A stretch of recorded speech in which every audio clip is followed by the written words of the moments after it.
it was a blessing to be out there with Sean. But here's what I'll tell you guys is, as smart and as many things as Sean does know, there was nothing I went out there and I was like, this is rocket science and I've never heard it before, right? In essence, I'm not discrediting Sean. I'm just saying, guys, we hear the same messages all the time. So as much as I'd love to come on here and say, hey, these are 3 things that we've never done before, that's not going to be the case. But I really got a lot of insight, and that's what's important for me, because it's important to understand the process, but it's more important to understand why the process is done that way, right?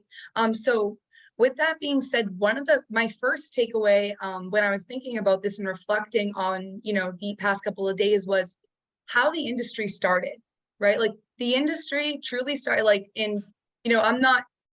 and by the way, this is not meant to be racial. It's meant to just be, it's factual. We can all look it up.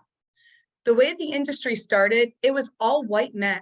What were the white men doing? Yeah, they were working, they were writing their insurance. But when it became like a business, it was essentially, how do we look at the lower class or middle lower class, and how do we convince them to come in at these low comp levels and make a bunch of money for us, right?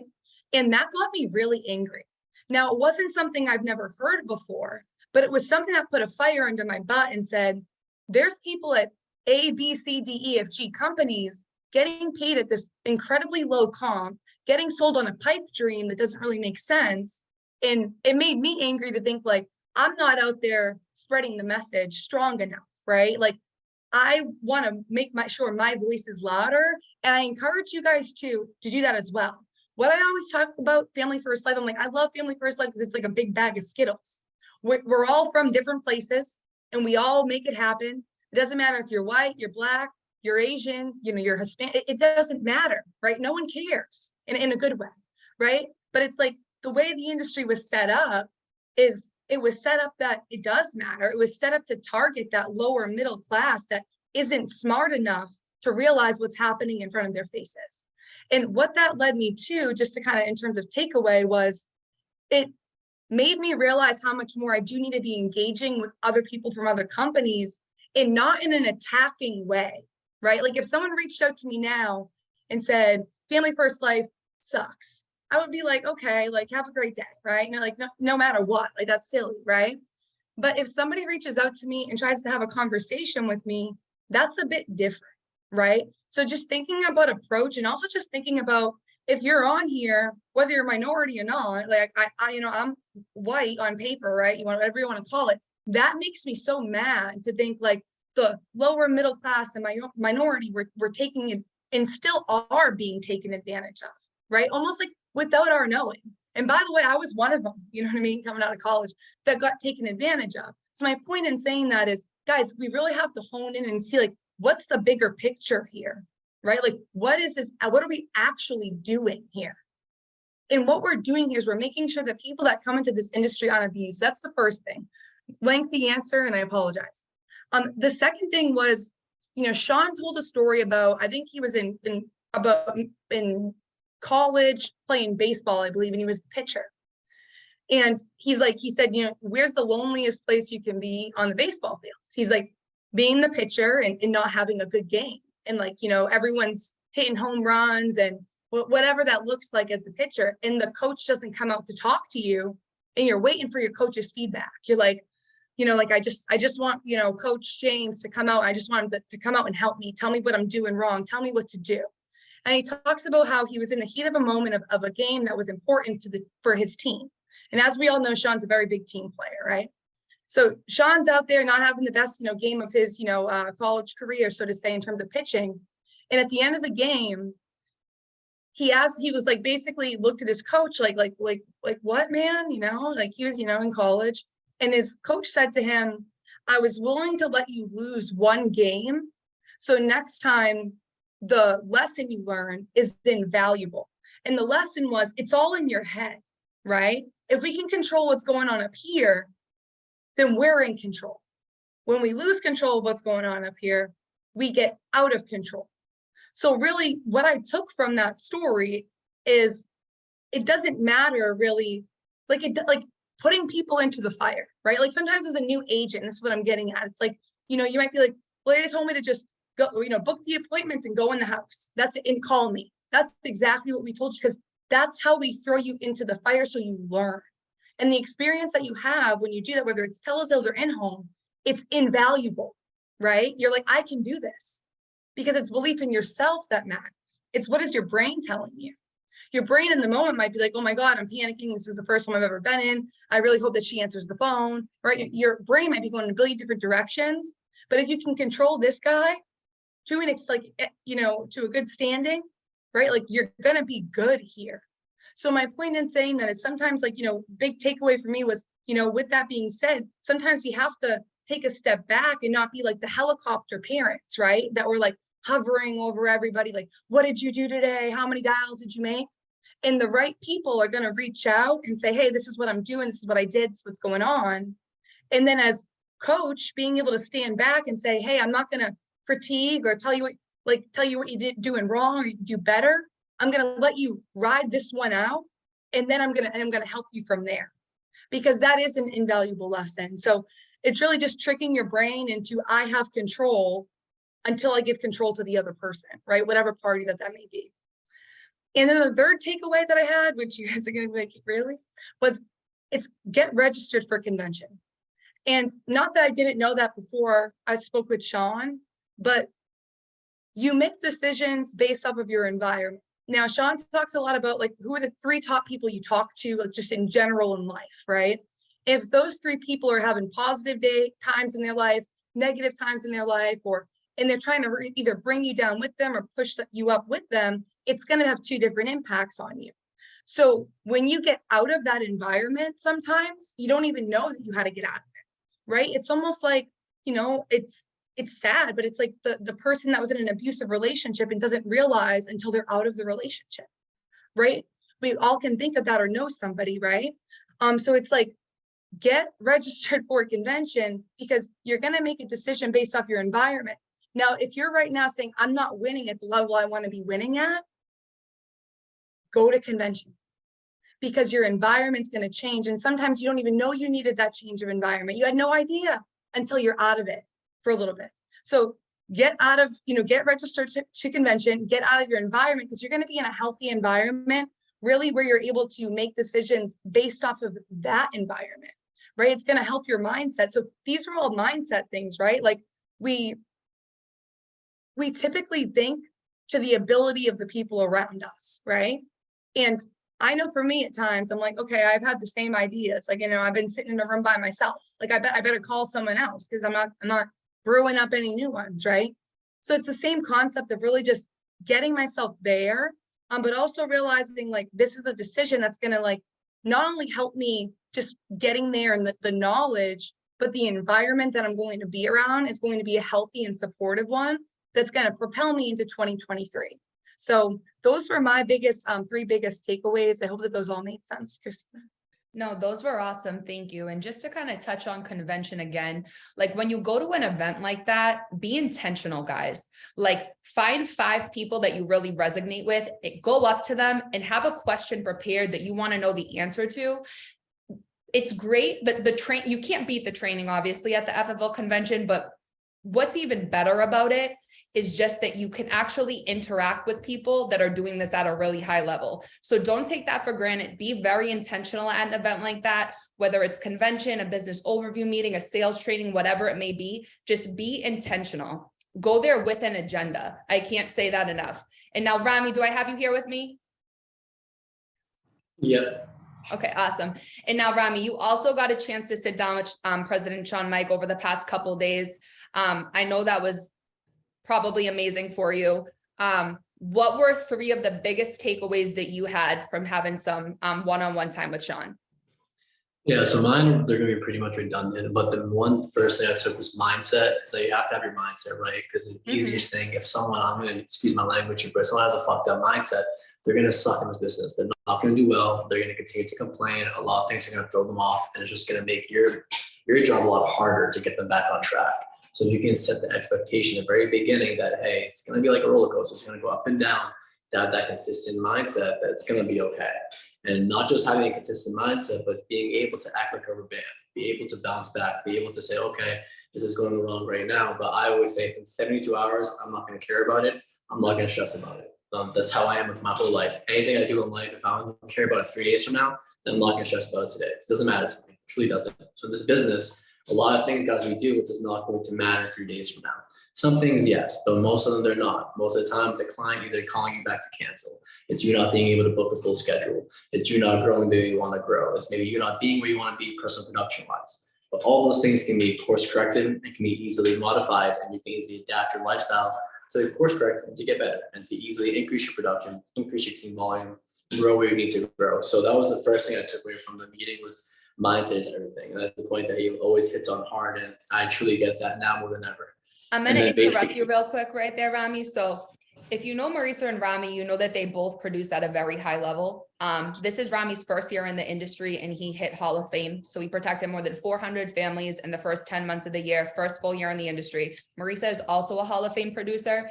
And one thing I will say about the both of them, just from knowing them both on a personal and professional level, is that like Marisa and Rami are two of the only people I know that you could literally probably run them over with a bus and they're just going to get right back up, smiling and just say, what's next? Like moving on.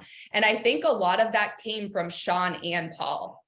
Like they both always preach, like, don't get too high, don't get too low, just take it for what it is and know that this is just business. Like no day is necessarily good or bad. It's just business. You're just running a business. And I think once you really resonate with that, and just like Rami said, if this isn't going to matter in 72 hours, like don't blow up about it. If you just protected a family for 5,000 AP, it's great to be proud of yourself, but don't have a party. Same thing. Whereas like, if you just had 6 no-shows, don't beat yourself up about it either. Like mindset is everything. At the end of this day, this business is literally all numbers. So as long as you have the proper attitude and you're putting the amount of activity in that needs to be put in, it's always going to play itself out. So just not getting too high and not getting too low. I learned that from Sean too, Paul as well. So I love that you both brought that up. Thank you. Sorry, the second thing, that's okay. And I interjected a lot anyways. And the second thing, guys, that I would touch on, now it's a little more on the building side. It's when you first come into the business, you want to make it as profitable as possible because we all come in as agents, we all come in as personal production, personal producers. But at the same time, we all came in as independent agents and independent agency owners. Like we all want to have a goal at least to kind of grow this and have your own agency. So now talking and listening to the message over and over again, you truly want to make it as profitable as possible. What does that mean? You guys probably hear this all the time, going wide and deep. What I took from the meeting was, I'm sure you're going to hear this message across the board, go wide. So basically just try to hire as many people as possible. I'm not saying go out there and just hire Bob off the street who's a bad guy and gonna write a bunch of bad business. What I mean by that is spread the opportunity. As a new agent, do not spread the opportunity. Like you should just keep word of mouth is the best recruiting tool possible. It's free, doesn't cost you anything. It's a minimal energy. All you gotta do is talk. Your friends and family all across your life. So all you guys have to do in the very beginning to make it as profitable as possible is use your word of mouth. Spread the word, make it as wide as possible, which means you may have 20, 30 people in your licensing. All of a sudden 5 come out, 5 come out, 5 come out. And you're looking at your team, you have a team of 30, 40 people. Whereas comparing just to kind of focusing on lane licensed agents or focusing on 1, 2, 3 people and really trying to build them up to become a leg, that may not be the best thing, guys, because we don't know what they truly want, right? But I know if I hire 100 people, one of those 100 are going to want to build. But if I only hire 10, do I know if they're going to build? I may not have touched that one guy yet. I may have to get through 50 different people to get to that person who really wants to build and take your business to the next level. So to me, it was really making my business as wide as possible and making it as profitable as possible. And that's kind of where I understood the point was, where if I hire more people, then I'm going to be able, to basically be more profitable because I'm going to have higher volume per se. Does that make sense, guys? I love that. And just to kind of touch on what you just said, I think that's almost different. Like I've been with Family First Life now for about 3 years. And when we first came in, it was always like, have 2-3 legs and that's it. Like if you want to build a business here, just have 2-3 legs that do all your volume and that's it. And now like that's changed over the past, honestly, probably past 6 months or a year. Everyone is saying opposite. They're saying go wide. And it's like, you don't want all of your production in your business to be from 1 or 2 legs. You want it to be evenly spread out. So if there's any confusion in what Rami's talking about, that's what he's talking about. He's ultimately talking about building an agency. And when you're building an agency, you have sub agencies, if you will, direct to you, right? So what Rami's essentially talking about is just making sure that not all of your production is in one or two of those sub agencies, if you will, spreading it out evenly and just making sure that you have a healthy, growing business. So thank you, Rami. Thank you for pointing that out. And then my third biggest takeaway, what I got from the meeting as well, is that I know, again, I told you guys, it's all going to kind of sound the same. Treat it like a business. So basically, if there's things in your business you need to cut out, cut it out, get rid of it. Like, they shouldn't be there. It shouldn't be there. If it's hindering your ability to perform, and it's truly affecting you, it's truly making you go backwards, you have to look in the mirror and you have to say, all right, it's going to be a staff, it's going to be an agent that keeps rolling debt. There can be so many different things, guys. Like, you guys all know that.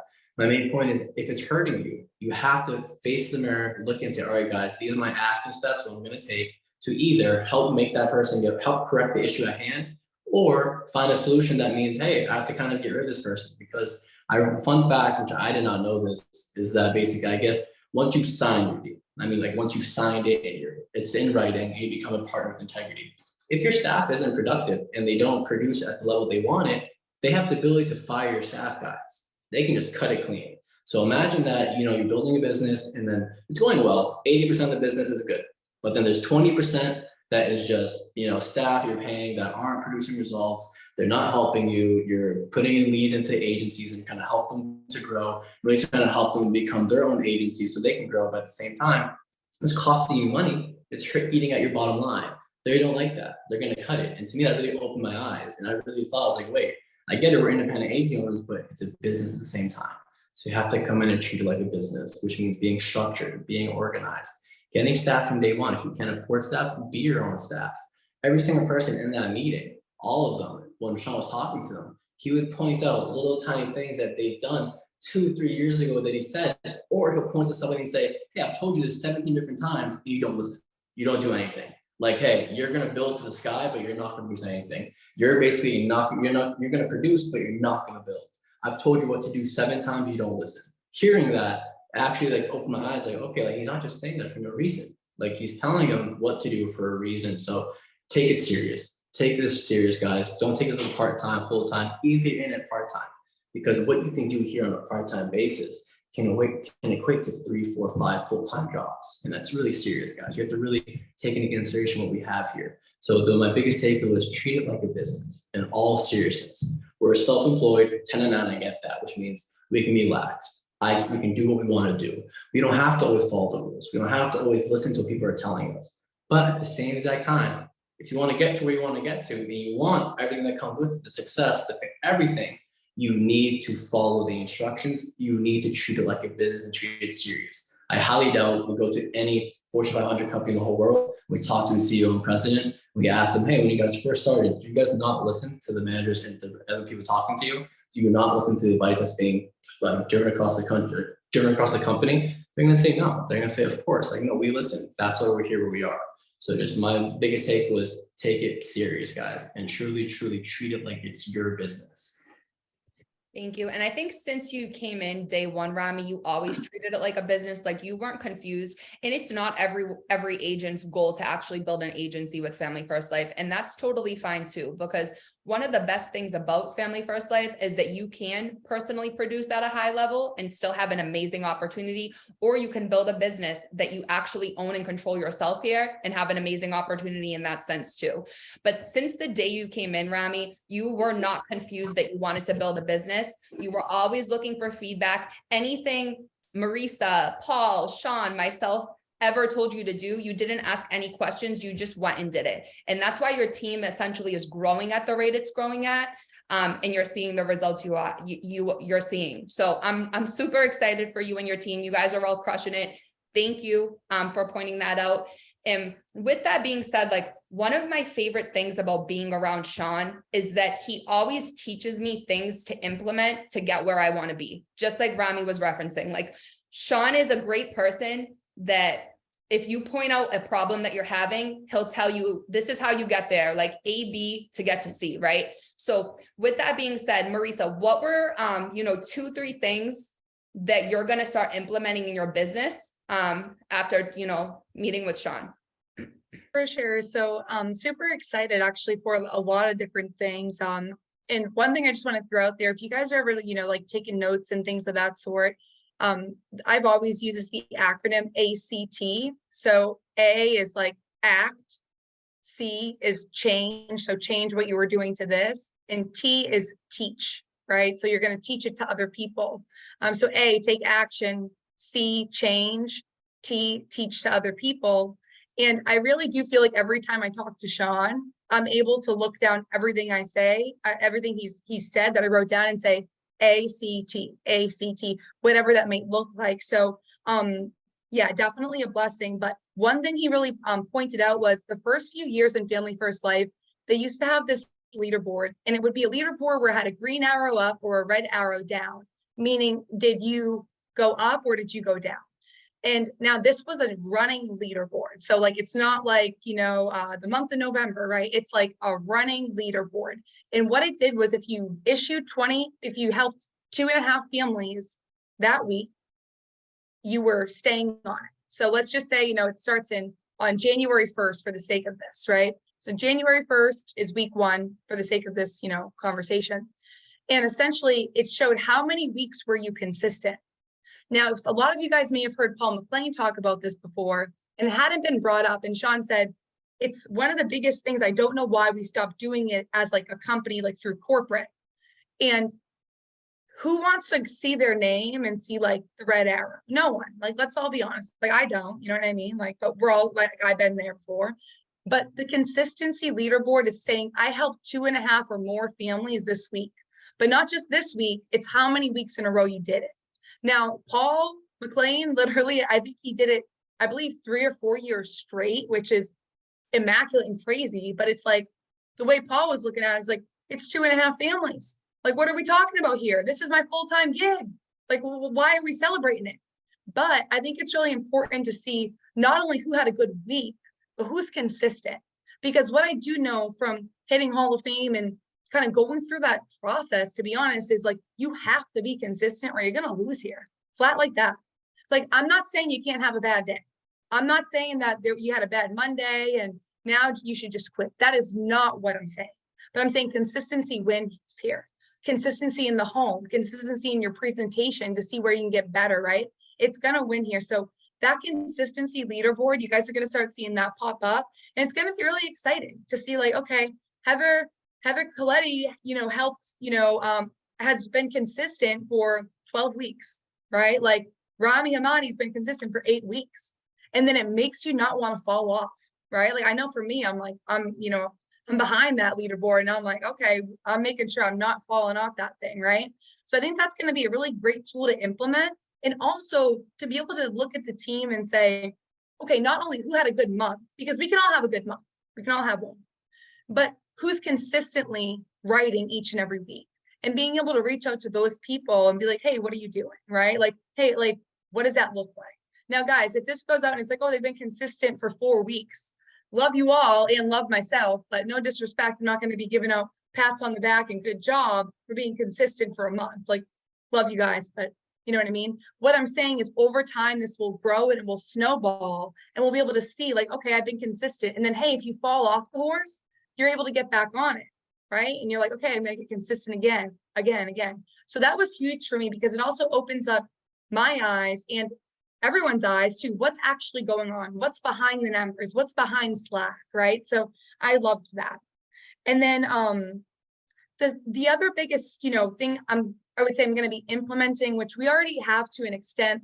So we talked about the business overview meetings. We're doing them, in our office, and we're also going to be doing them with West Coast on Mondays at 8 p.m. Eastern time through that Zoom link, which Paul talked about on the call, but we'll, and Christina actually just went through it too. But my point really being is, guys, like, this is how the industry was built with business, like opportunity meetings, call them whatever you want to call them, like, business opportunity meeting. My point in saying that is what I'm going to really implement within, the team, and I hope that you guys all utilize, more importantly, is doing, essentially, Sean mentioned every Sunday he does a phone call, 15 minutes on, like, this is who we are, this is what we do, basically reach out to whoever told you to get on this call, like, we love you, bye. Right. But my point is you're able to, like, gear to your audience. So for example, if, I know that, Annabelle's going to have 3 people on that call that are all maybe military, and I know that going into it, I can, not talk a little bit about that, but I can, understand and communicate better with that group. So I think that's going to be a home run. I know that for some groups that are doing it, it's been huge. So essentially, business overview meetings and getting back to just the basics. Guys, this is not only how Family First Life was built, this is how, like, the first life insurance company that was ever built was built. It's by, like Rami said, it's word of mouth, right? And now with these business overview meetings, I want to definitely implement these, and I just want us all to utilize them. If you want to grow a business, show us. Like, Paul, like, straight like this, like, this is recorded. Paul, if he's like, you're not taking action, and you call me 8 times a week, he's going to tell you. He's going to tell me. If I call Paul and he's like, hey, dude, can you do this? And I'll be like, hey, did you do that yet? And he's not being mean, but it's just like, hey, don't call me for advice if you're not going to do it. And what it allows everybody else to do is just leverage one more thing. Because with the pandemic, and also with people doing virtual, they might just want to hop on a phone call and hear about it. Like, we're not holding them to it. We're not signing them up. We're just saying, hey guys, hop on this 15-minute call. Marissa's going to go through what it is, what we do. If it's a good fit for you, awesome. And if it's not, that's okay too.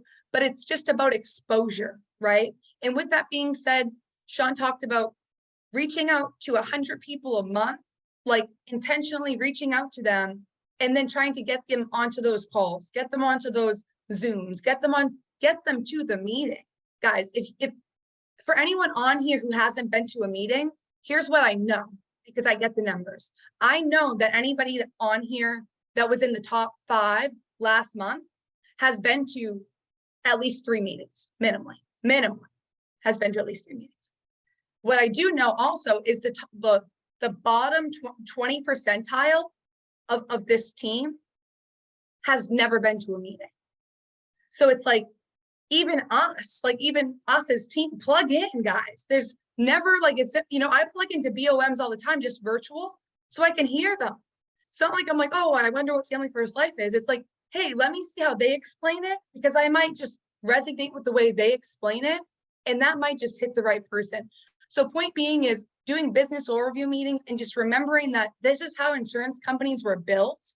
We're working against that whole, low comp, and it's unnecessary. And to me, it makes me upset, right? Like, quite frankly, I want to, like, call presidents of companies, like, what are you doing, right? But that's not going to help. So inviting them to these opportunity meetings is going to be huge. And I'm really looking forward to implementing that, as I really think that talking to 100 people a month just about the opportunity, you're not pushing them. You're just saying, you're dripping. It's like anything else, people are going to come back to you and they're going to say, like, hey, I want to get started. Sean was talking about how when he started the company, he reached out to somebody. This person, no joke, he showed us their phone, reached out to him the other day and said, hey, I'd love to work with you. What do I have to do to get started? Like, guys, you don't know how long it's gonna, play out. So business overview meetings, that's gonna be huge in terms of doing them virtually via Zoom and via telephone. So we'll keep you guys in the loop on what that looks like, but I'm really looking forward to implementing that consistency leaderboard and the virtual BOMs. Awesome. Thank you so much. I'm looking forward to that too. I love Paul's story, how Paul will talk about how he was always in the top 10, no matter what. Like, he normally wasn't number 1, but he was always in the top 10 producers. And each year he'd consecutively hit Hall of Fame. So consistency is huge. At the end of the day, this business is all numbers. So as long as you're consistently putting that activity in, it's going to ultimately yield the results that you want. And now, Rami, what were some of the things that you're going to implement into your business coming back from meeting with Sean? Yeah, so mine's a bit little, it's not gonna be as tangible as Marisa's, more not like, actually hands on, but it's more asking my agents, any agent, there's more questions, getting to know them more as just giving them instructions and kind of, I had a bad tendency, my agents will tell you the first thing, and you guys obviously know this because you guys know me, I talk at people a lot. It's a difficult thing of mine. I just do it's a habit of mine. I just want to tell them this is how you do it. Like, hey, I know it works. This is how you should do it. And I tend to talk at you instead of, I tell you what to do. I don't like ask you what you think about it. What can I do to make you get better? I just tell you and I kind of put my hands off. So I really realized that, like, 'cause he asked the question, he said, who's the micromanagers here? I raised my hand and said, I'm a micromanager. And I'm gonna tell you guys honestly, I'm not gonna micromanage. So one of the things I'm gonna try doing now is taking a step back, just asking more questions, just kind of get to know my agents a little bit more, get to know the team, and people I'm recruiting. Now, they don't have to even be on my team yet, but just the people I'm bringing on board, I want to get to know them a little bit more. I want to make sure that I know who they are as people. So maybe if I'm going to be a little like straightforward and kind of be pushy, I have to make sure they can take it. I have to make sure that that personality can handle someone talking to them like that. Whereas maybe an agent I bring on board can't handle my directness or can't handle my transparency, and that's okay. And I'll just have to, tone it back a little bit. So that's one of the main things that I took away is asking questions, asking agents more questions and not micromanaging. And the next thing I'm going to do is I'm going to have every single one of my agents who is on my team, they have to take a screenshot of their registration to convention. They have to send me 5 referrals, just like we're all trying to do. I want them to send me 5 referrals from anyone they know that can go to convention. I want them to send me a message of them putting them on a group chat and saying, hey, I joined FFL Solidity. It's a great opportunity. This is a great place. I'm here. I've actually experienced it firsthand. I want you guys to come to this free event. I want to do that. And then lastly, I want them to actually send me a screenshot of their flights as well. And I'm not going to put it out there yet, but for people on my team, the ones that do that, there will be an incentive for that as well. I really want to make sure that people can actually push convention guys, because me firsthand, I know convention last year really helped me understand that, all right, it's much bigger than myself. It's much bigger than, your team. There's a whole company here. There's a lot of people in this industry. And it makes me personally, makes me want to catch up. Like I look at them, it's friendly competition, it's healthy. It's like, all right, like I see where this person's at, I see where this team is at. Like, why can't we do that? We're all just as good. Nobody is better than anybody else. So to me, it made me want to go. It made me want to push them again a little bit more. And you want to hit Hall of Fame, not in 12 months. I wanted to hit it in 10. I wanted to hit it by September. I couldn't do it, but I hit it by October. So my whole point was, if I didn't go to convention, I wouldn't have had that goal. I would have thought that. I would have said, it's okay. Like Hall of Fame sounds cool. 400 families is all I need. But then when I was actually hearing people on stage saying that, hey, I hit it in 7 months, Steve G saying he's hit it like 3 times, 4 times in a row, running almost 100 families a month, that inspired me and motivated me. And you guys, I'm telling you, get to convention. So that's the main thing I will be implementing. 5 referrals. They have to screenshot the registration to me, and then they have to send me the text message of them actually sending their referrals. You can't just send me a name, 5 names, and say, hey, these are the referrals. No, I want you guys to truly send me a screenshot of you saying, hey, come to convention, it's a free event, X, Y, Z. And then the ones that do it, like I said, there will be an incentive to that. So let's see how it goes. I love that. And again, just like plugging in general, not even just convention, but just plugging into the trainings that Family First Life has to offer, the podcast, things like that. You're going to find agents and leaders in this company that you resonate with, that if you didn't plug into, you didn't go to these events, you didn't go to the conventions, you never even know they worked with Family First. And like finding someone that you resonate with just to learn like how they're running their business, how they're training, that can transform your whole business. Like I know if I'm looking for training, normally I'm watching like Paul McLean's training or Mark Mead's training, because I resonate with them at a very high level, like I always have. Once you find those people that you resonate with, for example, like Derek, I'm going to call him out on the call. Ryan Reynolds' team call a few weeks ago, that like transformed Derek's whole mindset. Like he really resonated with Ryan Reynolds. Now, if he didn't get on the team call, I think it was 2 weeks ago, Ryan was on that call. He may not have even known Ryan even worked with Family First Life. So it's like plugging into these calls, plugging into the conventions, the trainings, all that. It's really going to allow you to win at the level that you want here. So thank you, Rami. That was huge. And as far as talking at people and working with agents, I know firsthand that was a struggle for me too when I started building a business. Like if you know me personally, you know that I have like the communication skills of a cat. So when I started building a business and having, working with agents one-on-one, it was a really big struggle for me, especially dealing with different personality types, knowing how to talk to, different individuals and whatnot. Cause I'm kind of the same way, like since I was younger, I always just went to work. So it's really confusing to me when someone says, hey, I want to reach this level, and then you're telling them how to get there and then they're not doing it. But over time, you learn how to deal with different folks, you learn how to deal with different personality types and whatnot. So I think that just comes, Rami, as you can continue to scale your agency. But thank you for sharing that with us. I appreciate it. And last but not least, guys, what's one piece of advice that you'd both like to share with the team? Just like one piece of advice that you think everyone can kind of take something from. Yeah, Marisa, I'll go ahead and start. Thank you. cool. So one piece of advice is going to be really simple. Stop caring what other people think. It's like, just stop. And guys, I say that because I cared what other people thought about me for so long. Like, so basically my whole, like, the first, like, maybe like 23 years of my life, I cared what people thought. And then I like stopped for a little bit and I'm like, I don't care what people think. Guys, truly stop caring. Figure out what you have to find within yourself to stop caring what Joe, who lives down the street from you, has to say, or what your cousin Sally has to say. And I love all the moms out there, or what mom has to say, right? Like, stop caring. And I don't mean in like a negative way, but if you want to grow this thing and you want to make this a business, and this is like, you don't have an exit plan, you don't have a plan B, this is where you're planting your flag. Life begins at the end of your comfort zone. Get comfortable being uncomfortable. That line, get comfortable being uncomfortable, sits with me each and every day. If I'm not uncomfortable, I didn't grow. And same thing goes with you guys. If you're not uncomfortable, you didn't grow. So it literally would, that would be my piece of advice. I love that. And I think just working so closely with Paul over the past few years, like me and you have really been able to implement that, like not caring what other people think. And also, it's true, Christina. And also like just seeing like if we look at around the company, guys, and for those of you that are on this call, for the most part, y'all watch podcasts, right?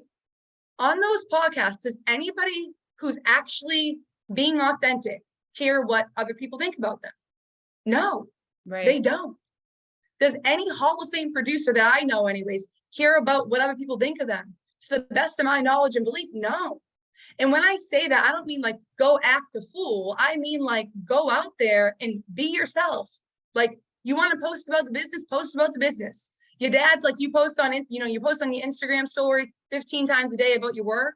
Okay, Dad, I hear you. I'm trying to grow a business. Like, thanks, Dad, love you. Right? It's like who cares? I cared what my peers thought, right? And here's what I found, like in now being 29 years old. And I love like the people I grew up around and grew up with. And I love everybody. I want everybody to win.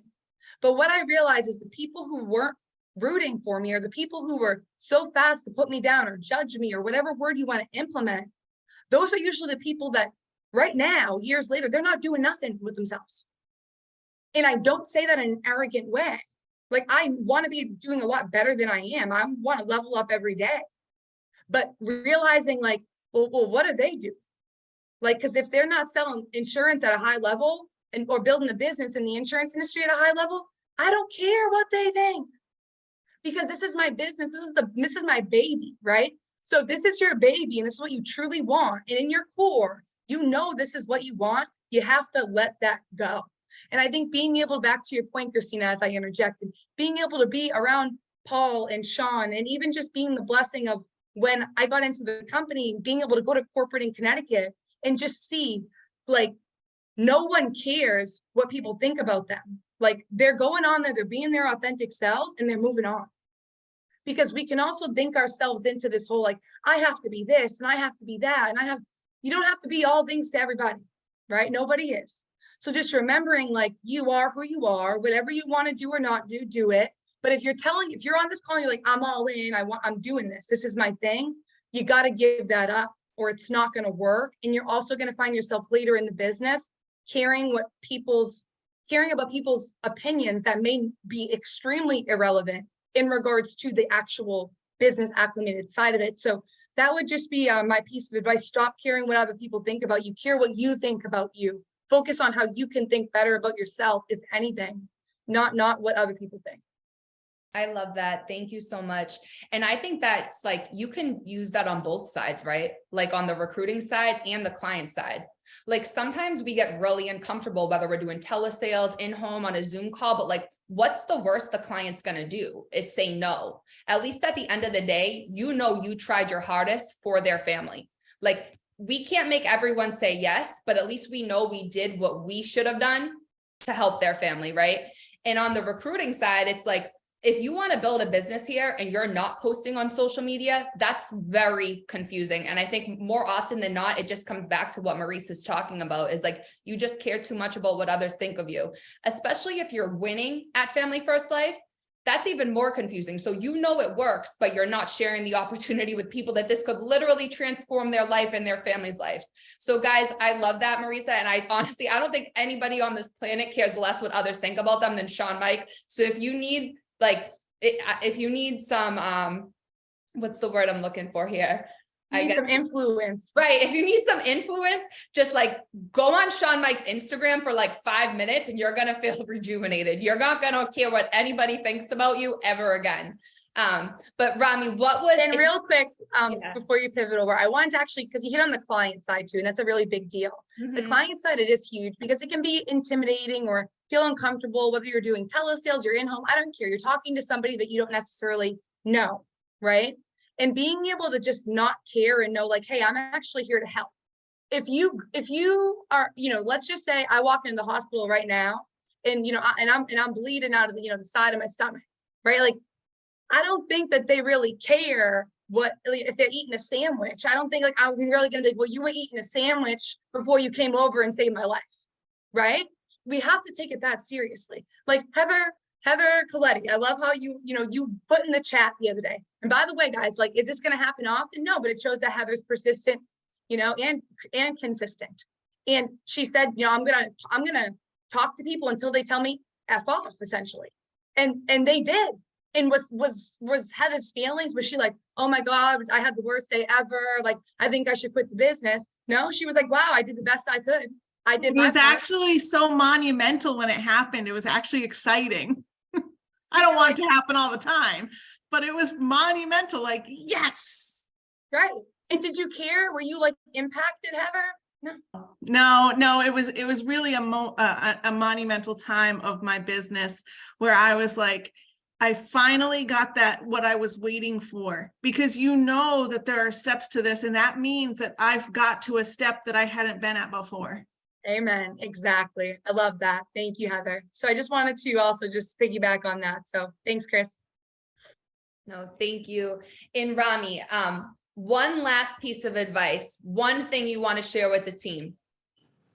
So it's like, that's like a quote that Shia LaBeouf did like a whole meme on. It's kind of funny, but just do it, guys. And I mean that, like Mikey's saying, just go out there and do it. Pick the phones up, dial, go see your appointments. Just take the action steps needed to actually succeed. That's all you have to do. Just do it. Just say, stop procrastinating.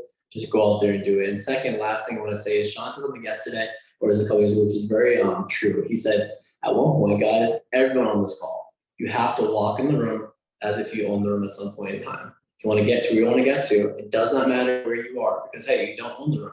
You have to walk in it like you own it. The minute you can walk in the room like you own it and exert and exuberate your confidence and just say, hey, this is who I am, this is what I want to be, and this is where I'm going to go, you are going to get there. There's no doubt about it. And I can tell you that for myself. If I put my mind something, it's getting done.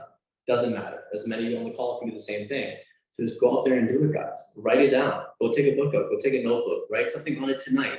At the end of this call, write what you want to complete right now and do it. Just go and do it. If it's even going to make dinner, it's going to go take a walk, write it down and go complete it. You're going to get a dopamine hit. You're going to get a serotonin rush. You're literally going to start feeling happy, guys. It's going to make you guys actually feel like, okay, wow, I just achieved something. And it's the small minor victories that when they actually add up, they amount to a huge reward that was won. So you guys really want to incorporate that into your brain. That's the small steps that's going to get you to where you really need to be. There's so many sayings, guys, in life that goes like that. It's like, what is it? It's like one step for like human, one big step for mankind. Like, so think about it, they all go the same way. So it's always small steps. Just go out there and do it, guys. And that's all I would really leave for you. Just do it. I love that. And holding yourself accountable is just so important. Like every day, I have a list of things that I want to complete each day. And I'm telling you, there's no better feeling than like highlighting my list, like as I complete the tasks, like I swear to God. And I heard Andrew Taylor say this on a podcast one time. He was talking about how if you tell yourself you're going to wake up early. So for example, if you're going to start waking up at 5:30 every morning, right? And you're going to work out. Now, if you do that, like that's just going to escalate into other parts of your life, like your business, like your relationships, whatever it may be, are going to start being more positive and successful because you're fulfilling the promises that you made to yourself. Now, on the opposite end of that, if you set your alarm for 5:30 and tell yourself you're going to wake up and work out and you don't, the same thing's going to happen, but it's going to be negative, right? So definitely just holding yourself accountable, knowing what you want to accomplish, whether that's long-term, short-term, you should have goals for both, and getting those things accomplished. It's key. It's key not only to this business, it's key to having a positive mindset. It's key to just being successful in life in all areas. So Rami, thank you so much.